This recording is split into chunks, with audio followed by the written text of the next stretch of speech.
Greetings, everyone. I want to talk about the upcoming new moon, which will be June 17th or 18th, depending on where you are on the globe. This new moon will come just a few days before the solstice. It will be the summer solstice here in the northern hemisphere and the winter solstice in the southern hemisphere. Remember that it's at the time of the solstices and the equinoxes that the Earth ley lines get activated in a more powerful way with the solar and cosmic energies that are coming into the planet. It is a powerful time to go to sites along the Earth's ley lines where you can attune to the energies of the Earth that are supporting us in this time of transition and transformation, supporting us in beginning to attune to the new paradigms, the new ways of being that we're being called into on the planet. So this new moon is going to resonate with that energy of the solstice and is supporting us and guiding us, I believe, in how we can begin to envision the new Earth that we're moving into co-creating together. But let me show you the chart. So at the time of this new moon, the sun and moon will be at 26 degrees of Gemini in a T-square with Neptune and Ceres. Remember that Ceres is that asteroid that has to do with our experiences of nurturance, of self-care, but it also is symbolic of our relationship with our Earth Mother, who nurtures us and feeds us and supports us. So with this T-square, this configuration with the new moon and Neptune and Ceres, I believe that one theme of this lunar cycle is how can we begin to envision, dream, imagine Neptune, this new Earth that we can co-create together. As I've been talking about in recent videos, this is a profound and intense transition time on the planet. And as Pluto has moved back into Capricorn as of June 11th, and it will continue to be in the final degrees of Capricorn until January of 2024, when it moves back into Aquarius. I truly believe that this configuration with Pluto moving into the final degrees of Capricorn is about the continuing deconstruction of the power over paradigms of the patriarchal period that are needing to break down and be deconstructed in order for us to move into the new forms of the Aquarian age, in order for us to co-create new ways of being on the planet together. And Pluto's continuing to square the lunar nodes. The lunar nodes will be in Scorpio and Taurus until July 18th, when they'll move into Libra and Aries.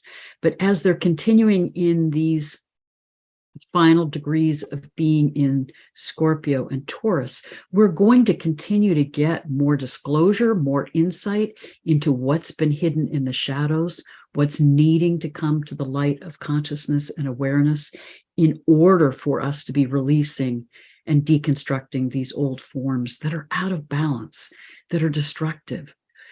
Yet, as we're experiencing this intense transition, there is an enormous amount of turmoil on the Earth right now, with wars, with earth changes, with wildfires, with volcanic eruptions, with floods.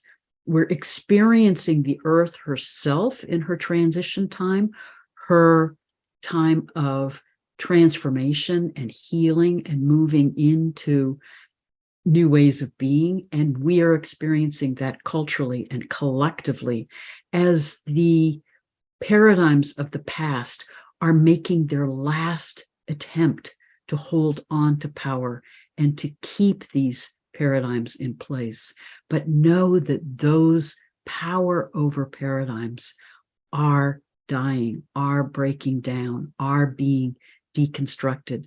So work to not get caught in the turmoil that's going on in the world right now.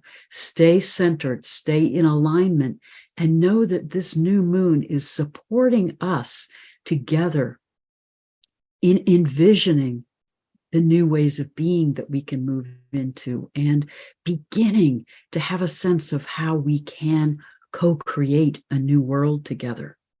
So I really encourage you at the time of this new moon, pay attention to your dreams, take time to meditate, allow yourself in the midst of the turbulence that we're in on the planet at this time to hold that awareness of the larger cycle that's unfolding and allow yourself to tap into your own imagination, your own creativity, your connection with cosmic consciousness that can support you in beginning to have that sense of hope and trust and awareness of these new creative forms that we can be moving into together. Remember that where we focus our intention, where we focus our energy is what we will move to manifest.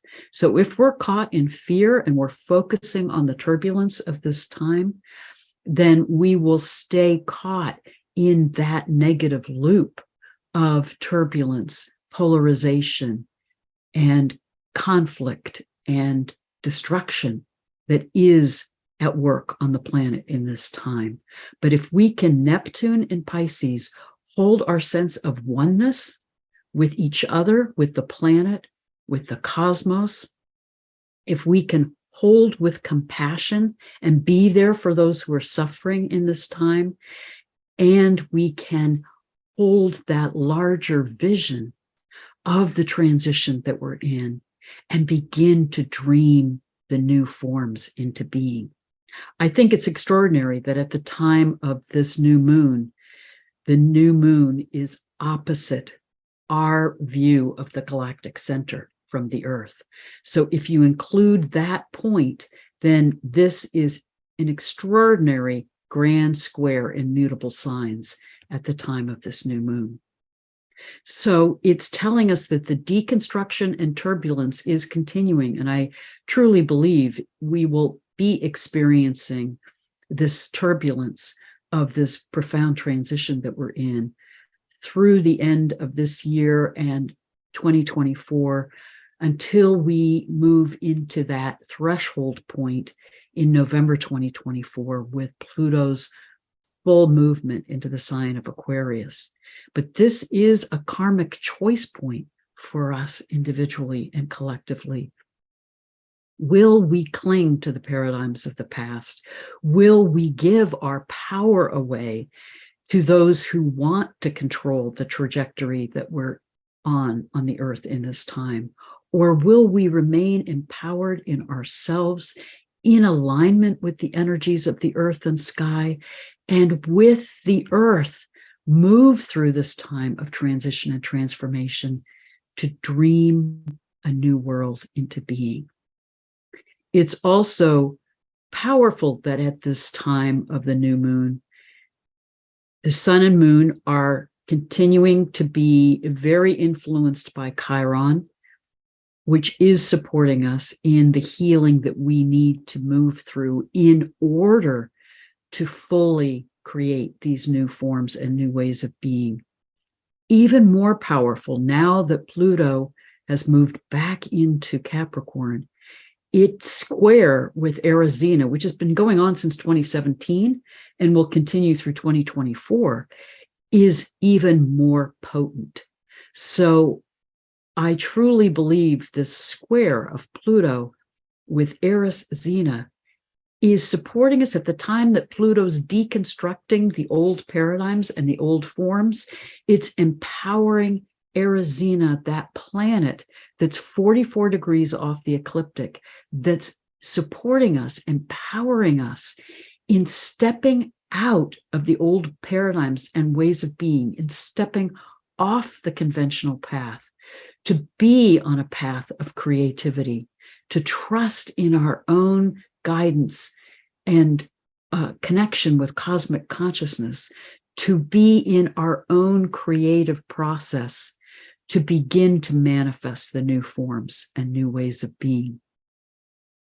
It's very significant that Pluto is more powerfully energizing Arizona right now. And I believe this lunar cycle is preparing us for the powerful shift that will happen with the lunar nodes moving into Libra and Aries on July 18th. And at that time, Arizona will move into a conjunction with the North Node within a 5-degree orb. And it will continue then to be in conjunction with the North Node until January of 2024. So we're being guided to connect with the powerful energies of Arizona. And I've put out previous videos about the incredible energy and archetypal meaning of this dwarf planet.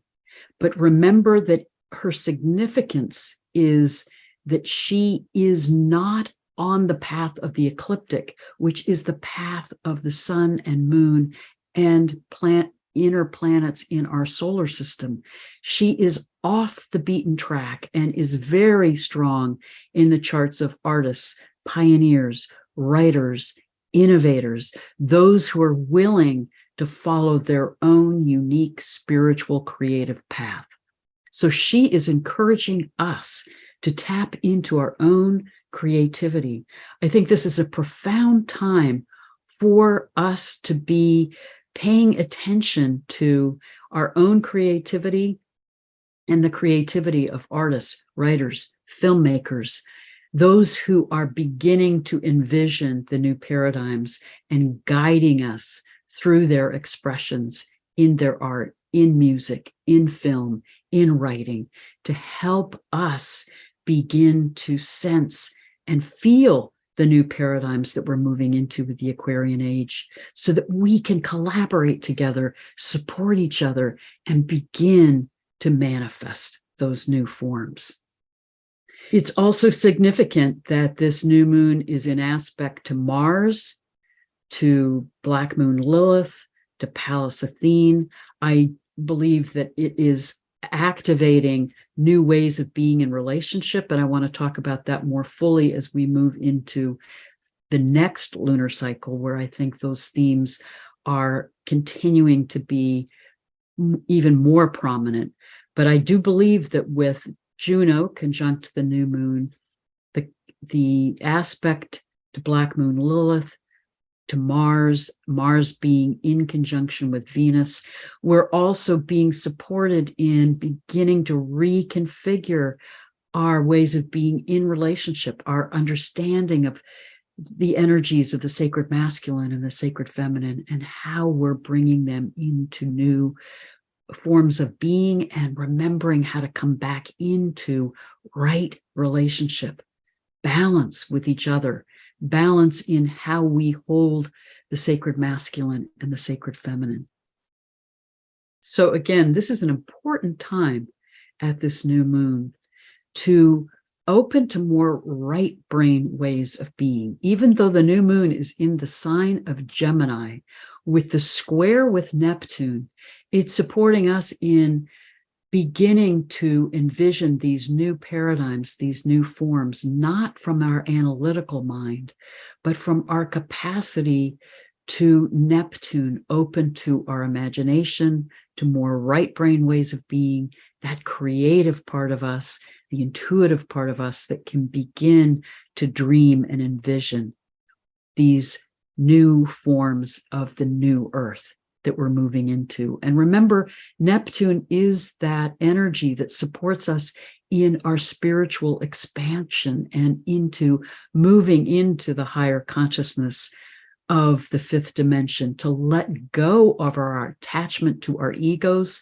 to let go of our left brain ways of trying to analyze things, to allow ourselves to open to a more creative, intuitive way of envisioning who we are, who we can become, and what this new earth can begin to look like and how we can manifest that together. And what are these new paradigms that we're moving into? What will be the qualities of this new earth? I truly believe the meaning of the age of Aquarius that we're moving into is characterized by the sovereignty of the self in the sanctity of community, in unity with cosmic consciousness. We are each a fractal of cosmic consciousness. We are meant to live out our own unique creativity, to be in our true selves, to be that unique creative expression that we each are.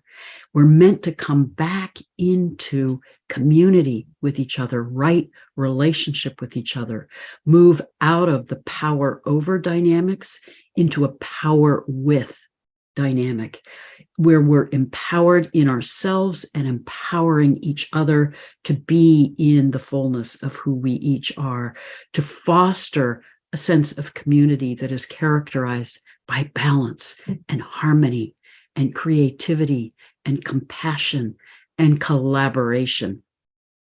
We're meant to remember who we are and the capacity of our consciousness and reconnect with the unity of all that is.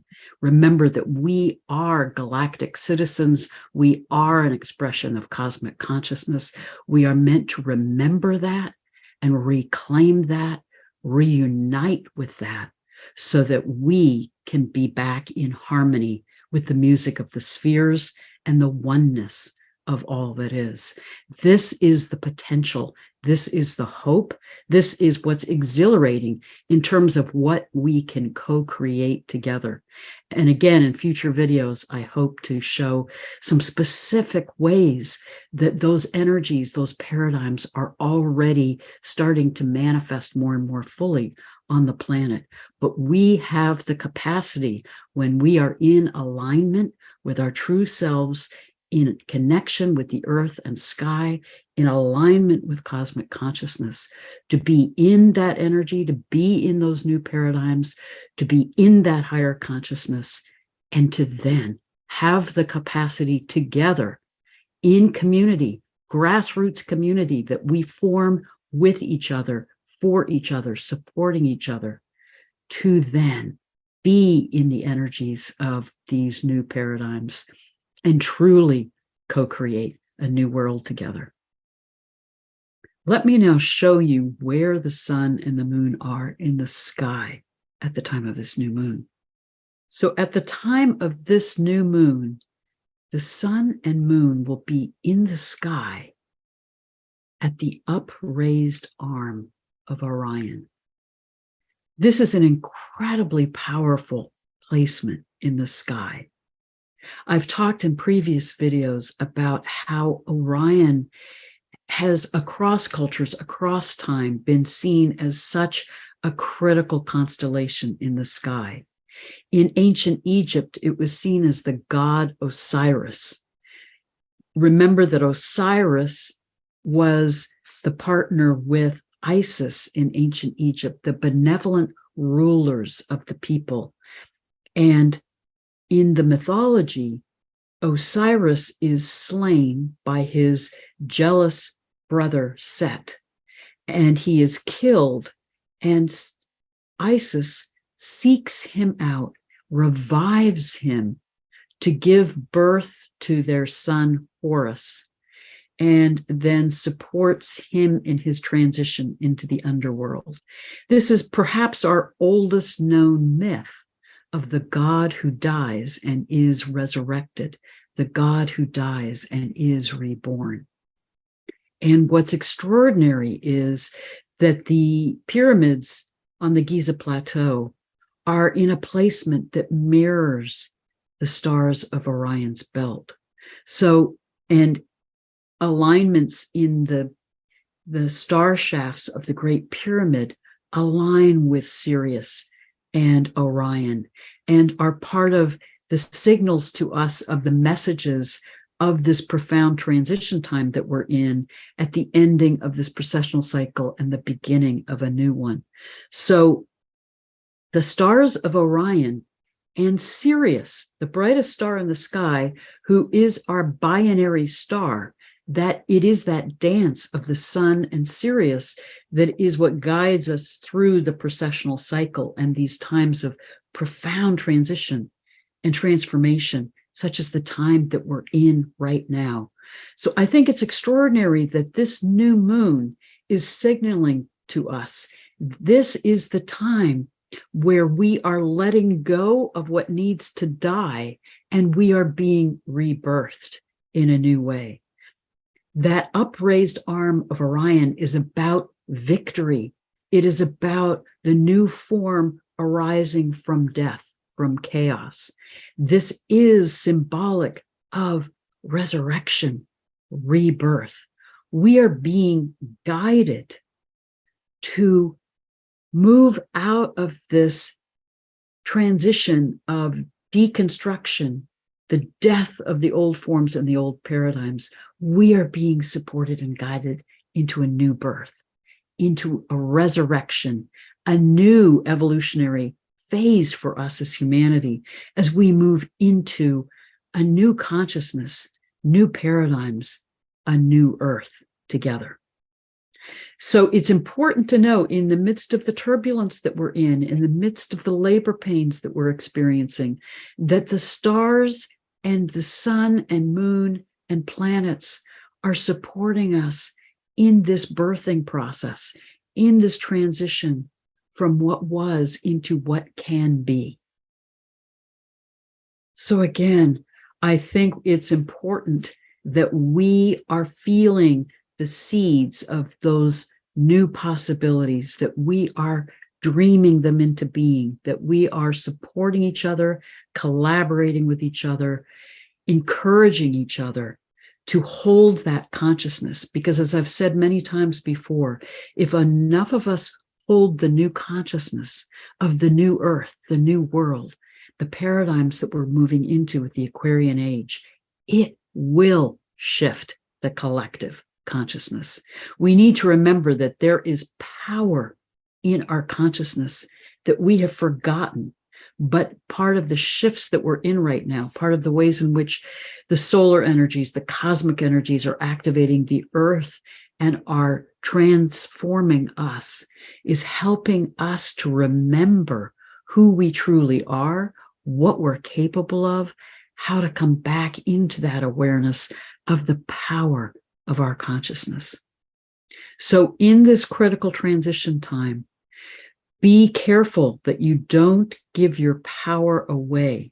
Don't defer to the authorities of stay in attunement, in alignment with your soul self, with your connection with the energies of the earth, who's supporting us in this healing and transformational process. Stay in alignment with the energies of the sky.